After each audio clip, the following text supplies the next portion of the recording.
Well, hello, Global Sisters, and welcome to another telecast in the world from Boost Power Radio. It's so exciting to have Kristen Hanson with us today in Sydney, Australia.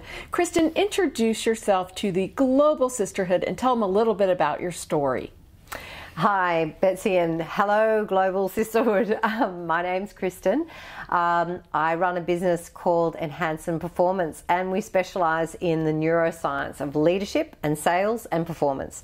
And basically, in a nutshell, that is, what do we know about the brain and how do we use it to get the best out of ourselves and get the best out of others? Okay, so how in the world did a nice girl like you get into a career like this?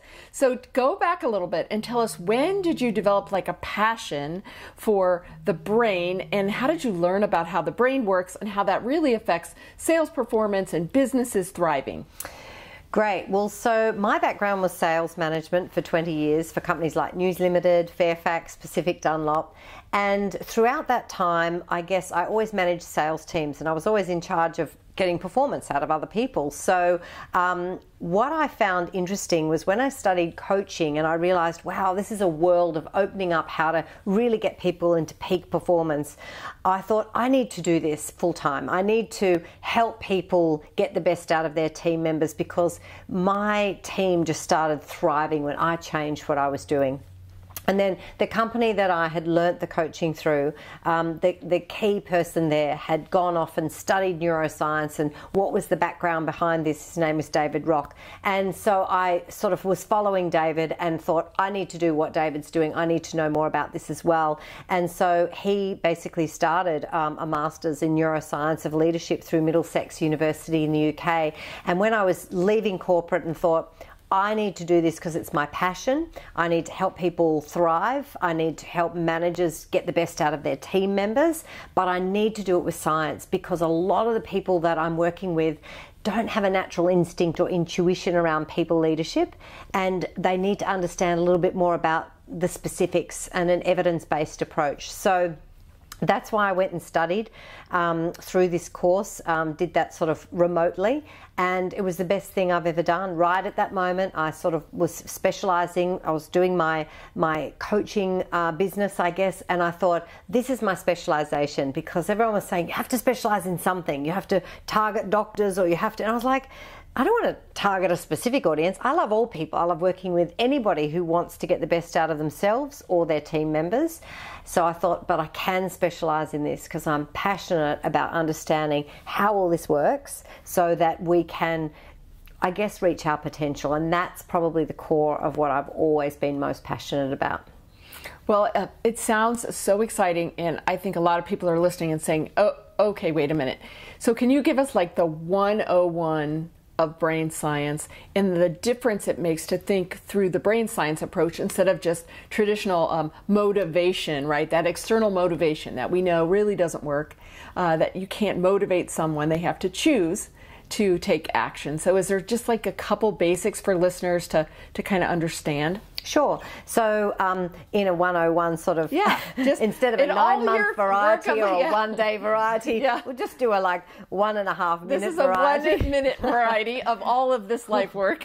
So basically, a couple of things I've really enjoyed understanding is that when we're experiencing a threat state, which is any negative emotion, frustration, anxious, worried, concerned, annoyed, impatient, any of those, which we all experience regularly, it actually narrows our focus. We become risk averse. We don't have insights, so we don't have those aha moments.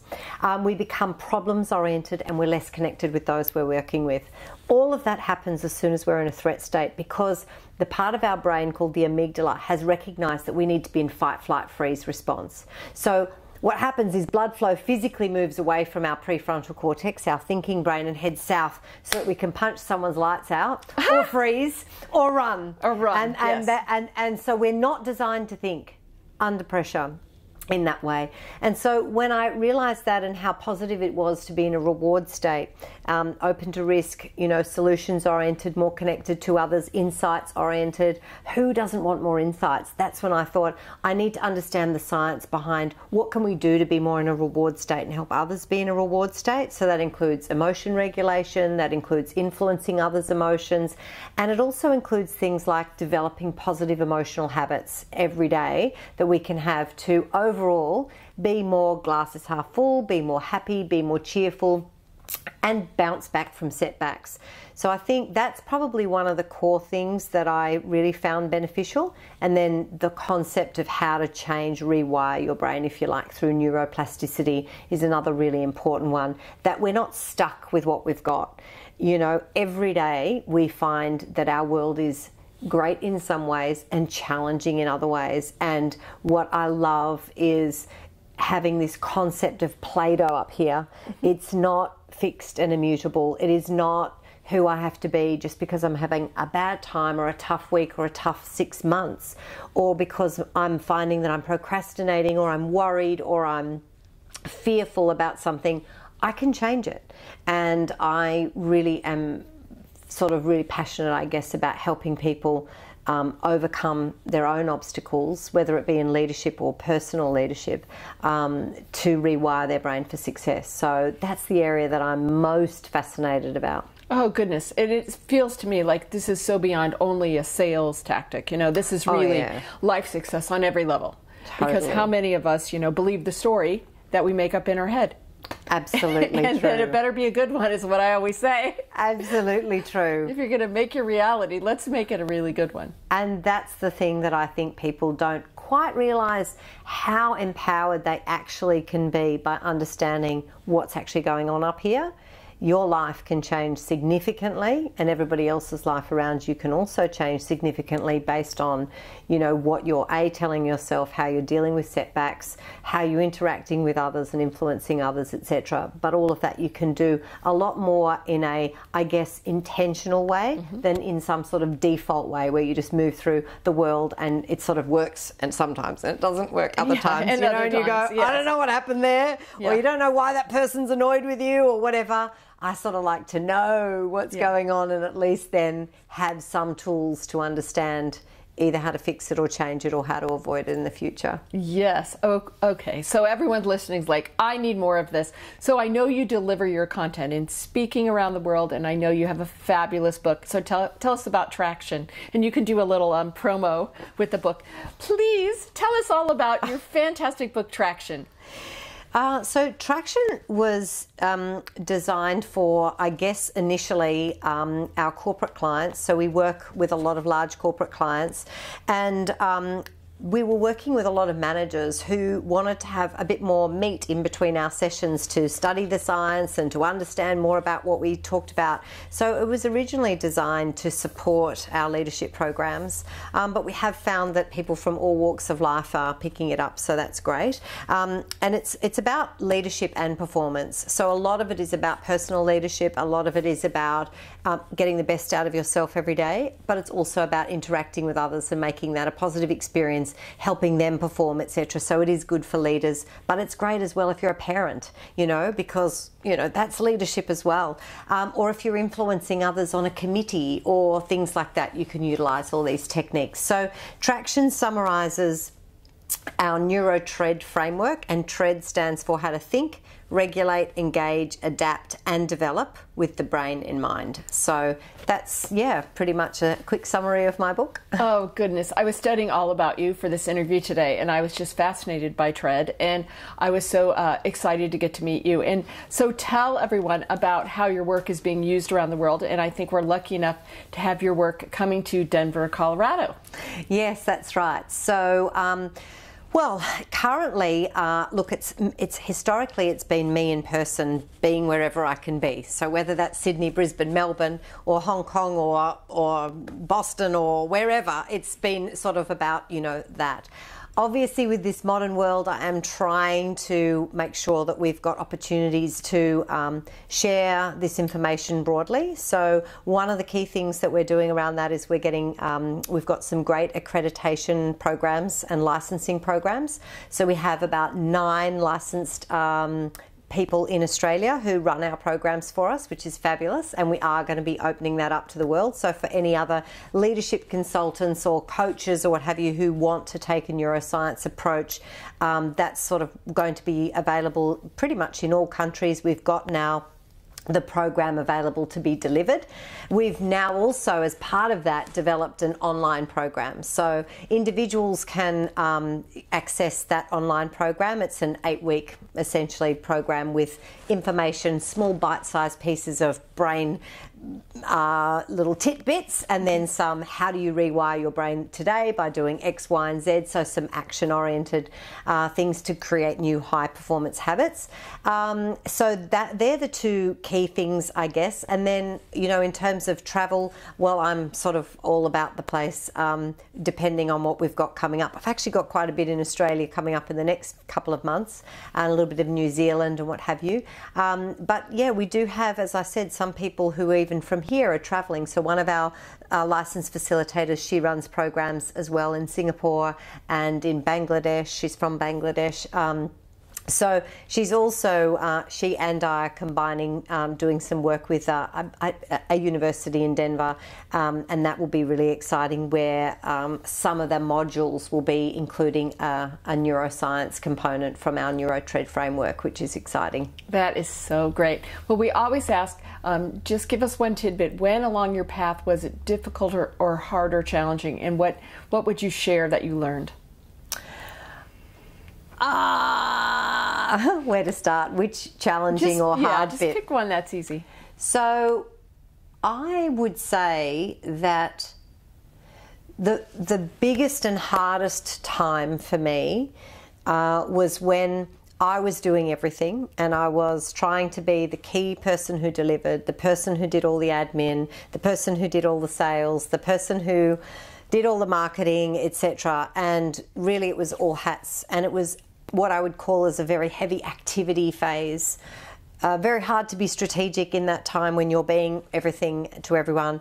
Wasn't quite earning enough money to have staff, but was on that border. And yeah, it nearly killed me pretty much. And it did definitely impact my marriage, and it definitely impacted my own sense of my own amygdala going, ah! So there was a period there, which I believe a lot of thought leaders get to, or business owners, where it's crazy, but you haven't quite got the capacity to scale. And I'm in that phase, interestingly enough, again. But we're now trying to do the leverage and the marketing and the online and what have you, where I'm still trying to do so much and I don't have quite enough to put on somebody full time in all of these different areas, yet at the same time without doing these key things to build the business, expand the business and leverage the business, it won't grow. And so I guess I find that those crux points in a business growth are the hardest, and they can be 6 months to a year, where it feels like you're not going to come out the other side, right. And it feels like, why am I doing this? You know, I thought this was meant to be pleasurable. Right. And part of that's also learning to do a whole lot of things that you don't even like and you don't even want to do. Like, I don't want to do necessarily online programs. Right. Do I want to have an outcome of an online program? Absolutely. But I'm much more of a speaker than a writer. So I've had to really learn to get good people on board and flex that capability of being able to lead things but not own every bit of it. So I guess they're the toughest times, transition times, I would say. Yes, I would say amen as a business owner, and as Lindy, who's part of our interviews this week, would also say amen, sister. Hallelujah. That always challenge. Well, we ask you to say a global statement to women in the world, and lots of times we edit this even to stand alone. Just as women are listening, what would you speak as kind of speaking into their hearts and their minds? Well, first of all, I guess what I'd love to say is women's brains are wired fantastically for the future. We are slightly more emotionally intelligent. We have this interconnected brain that really enables us to, I guess, get the best out of complex environments, and that's what we face in the world at the moment. And I think women are poised to do a great job in leadership in the future. We lead change through hearts and mind. So there's a couple of key things that I'd say. Go sisterhood. Our brains are wired for success for this future. The second thing I'd love to say is that you have no idea yet of your potential, and get to know your brain. You can rewire it to achieve the most incredible things, and help you get over some of those blockages, I guess, that sometimes stand in our way. We all face them. They're hard. They're not pleasant, but God, they make us good and resilient when we know when we work out how to jump that boundary and get over the other side. So I just say, reach into what your passion is and go for it. Believe in yourself, and then rewire your brain to create the success that you want in every area. Oh, what a perfect global statement. And please just say your contact information for the interview, and then we'll also, of course, have it online for people to find you. Oh, sure. So my contact details, my email address directly is Kristen, Kristen, at enhansonperformance.com.au.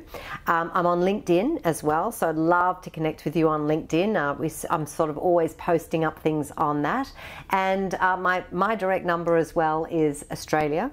+61 414 504 797. I look forward to hearing from anybody who'd like to connect with me and arranging to find out more about how I might be able to help you in the future. Well, Kristen, you are doing such fantastic work in the world, and I know so many people will just be excited and touched to learn more, and really love the message that they are in charge of how they can work with their brain and live the possible. And I'm so glad to be a woman with you, with our interconnected brains, so we can get all this done for the world. So thank you so much for being on the show, and we look forward to having you come to America, hosting you. That would be lovely. On a tour. Come out, have some fun, do some skiing in Colorado. We'd love to bless our country with your wonderful work. Oh, that would be fantastic, Betsy. I look forward to seeing you then. Thank you for having me.